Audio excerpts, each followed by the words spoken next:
السلام عليكم ورحمة الله تعالى وبركاته. مرحبا بكم في فيديو جديد ووصفة جديدة. وصفتنا اليوم هي رشتة جزائرية تقليدية أصيلة خاصة بالمناسبات والأعراس. قبل ما نبدأ معاكم الوصفة ما تنساوش تصلوا على رسول الله عليه أفضل الصلاة وأزكى السلام. في المقادير هنايا عندي حوالي بصلة كبيرة مقطعة قطع صغيرة، عندي أيضا في الخضر كورجات واللفت، ايضا عندي توابل نصف ملعقه كبيره ملح، كمون، راس الحانوت، كزبر، وربع ملعقه من الفلفل الاسود، عندي حوالي 9 ملاعق من الزيت النباتي، والحمص كنت بيته ليله كامله. طريقه التحضير: نجيب القدره نتاعي نحطها على نار هادئه او متوسطه يعني نوعا ما، ونحط الزيت تاعي، نضيف البصل، ايضا بصل من الاحسن انه يكون مقطع بهذه الطريقه، نضيف التوابل نتاعي اللي كنت ذكرتها معكم، نقليهم مليح، قليهم جيدا يعني حتى وين ذبال هذيك البصلة تاعي. راح نضيف الدجاج. انا هنا وضعت الخضرة عاودت نحيتها، يعني من الاحسن انها تكون في الاخير باش الشكل نتاع الخضر ما يفزدلكش. نحط الدجاج نتاعي بعد ما شوطته وغسلته مليح وقسمته بهذه الطريقة، يعني فصلته. بعد ذلك راح نحط الدجاج، راح نقليه جيدا.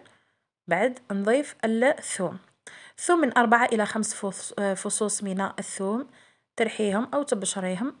نضيف الحمص ونخليهم يتقلاو جيدا من ربع ساعة إلى 20 دقيقة، وهما يتقلاو على نار هادئة. بعد ذلك راح نضيف الخضرة نتاعي ونمرق ديريكت، يعني تمرقي حتى وين تعمري القدر نتاعك باش لاصوص تاعك تجيك خاثرة وتجيك ياسر، يعني هنا البصلة تكون بزاف. هنايا حطيت البرمة تاعي تغلي، غير تبدا تغلي نحط الرشتة تاعي. الرشتة كيما راكم تشوفوا رشتة جزيرية كيما راهي مكتوبة. هنايا راح نحلها، هذه الرشتة تلقاوها في المحلات تاع الجزار اللي يبيعوا اللحوم والدجاج، راح نحلها بهذه الطريقة. بعد ذلك راح نضيف من 3 إلى 4 ملاعق من الزيت النباتي، اللي حابة تضيف السمن النباتي أو البلدي تضيف، أو الزبدة، يعني إليكم الاختيار، ما هو الشرط انه زيت نباتي فقط.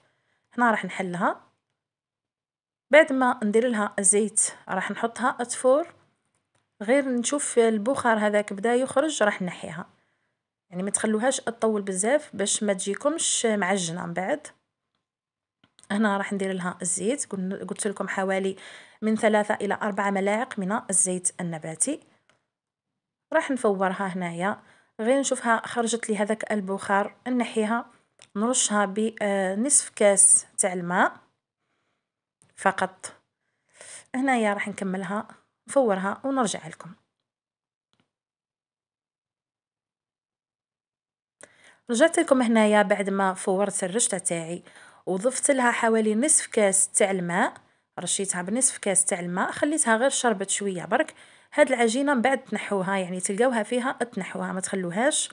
بعد ذلك غير تنشف مليح نعاود نرجعها للفوره الثانيه ونعاود نحطها، وان شاء الله نرجع لكم بعد صحن التقديم. رجعت لكم هنايا كيما راكم تشوفوا بعد ما وجدت الرشته تاعي، ما صورتش كامل المقادير الاخيره، يعني هنا ما كنتش ما كانش عندي الوقت، ما كان عندي ضياف. كيما راكم تشوفوا الطبق جا ما شاء الله. كانت هذه وصفه نهار اليوم، ان شاء الله تنال اعجابكم. التقديم تاعها هنايا يعني يكون عادي، يعني تحطي الرشته تاعك تحطي فيها المرق من الفوق، والتزيين اختياري. هذه هي وصفتنا اليوم، ان شاء الله تكون نالت اعجابكم. عليا غير نقول لكم دمتم بالف خير، وفي فيديوهات جديده ان شاء الله.